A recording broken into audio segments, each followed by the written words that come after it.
వికారాబాద్ జిల్లా పరిగిలో భారీ పైపుల దొంగతనాల ముఠా గుట్టు రట్టు చేసిన పోలీసులను వికారాబాద్ జిల్లా అడిషనల్ ఎస్పీ బిఆర్ నాయక్ అభినందించారు. గత నెలలో పరిగి బ్రిలియంట్ స్కూల్ వద్ద 13 లక్షల విలువైన వస్తువులను పైపులను దొంగిలించిన ఈ ముఠా అదే ప్రాంతంలో మరోసారి చోరీకి యత్నిస్తుండగా పోలీసులు రెడ్ హ్యాండెడ్ గా పట్టుకున్నారు. మిషన్ భగీరథ ప్రాజెక్టుకు సంబంధించిన లక్షల విలువైన డిఐ పైపులను దొంగిలిస్తున్న 5 నిందితులను పోలీసులు అరెస్టు చేశారు. నిందితులు గతంలో వికారాబాద్ నల్గొండ జిల్లా హాలియాలో కూడా వరుస చోరీలకు పాల్పడినట్లు విచారణలో తేలింది. కేసు ఛేదించిన పోలీస్ టీంను అడిషనల్ ఎస్పీ అభినందించారు.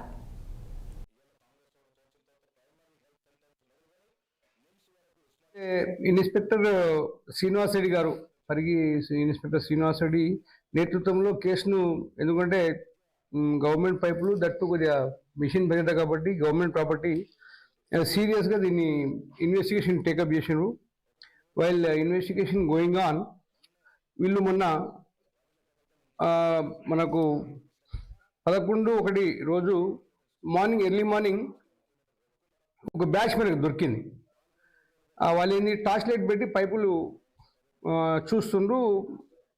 ఈలోపు మన టీం, మనం పరిగి టీం వాళ్ళని పట్టుకొని చేజ్ చేసి మనకు ఇన్స్పెక్టర్ నేతృత్వంలో ఎస్ఐ, మన పరిగి ఎస్ఐ మోహన్ కుమార్ ప్లస్ నాగేందర్, వీళ్ళ నేతృత్వంలో సీరియస్గా సెర్చ్ చేస్తూ ఉండి వాళ్ళని పట్టుకొచ్చి ఇంట్రాగేషన్ చేసి వాళ్ళు కన్ఫ్యూజ్ చేసినారు.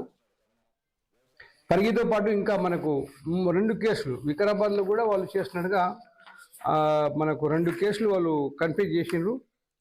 పరిగిలో దాదాపు 13 లక్షల వర్త్ ప్రాపర్టీ,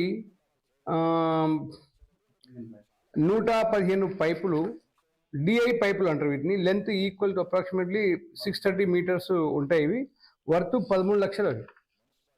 సో దాన్ని కన్ఫ్యూజ్ చేసిండ్రు. అదేవిధంగా ఈ కేసుతో పాటు మనకు వికారాబాద్లో కూడా అయింది.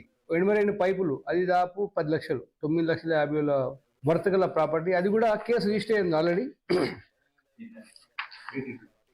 82 పైప్స్. తర్వాత మళ్ళీ ఇంకోటి వికారాబాద్లో కూడా అయింది. మళ్ళీ అది కూడా రీసెంట్గా అయింది, మొన్న 10వ తారీఖు డిసెంబర్ లాస్ట్ మంత్లో. అది 20 పైపులు, దాని వర్త్ అబౌట్ 1.5 lakh. హైదరాబాద్లోని బోరబండలో దారుణ ఘటన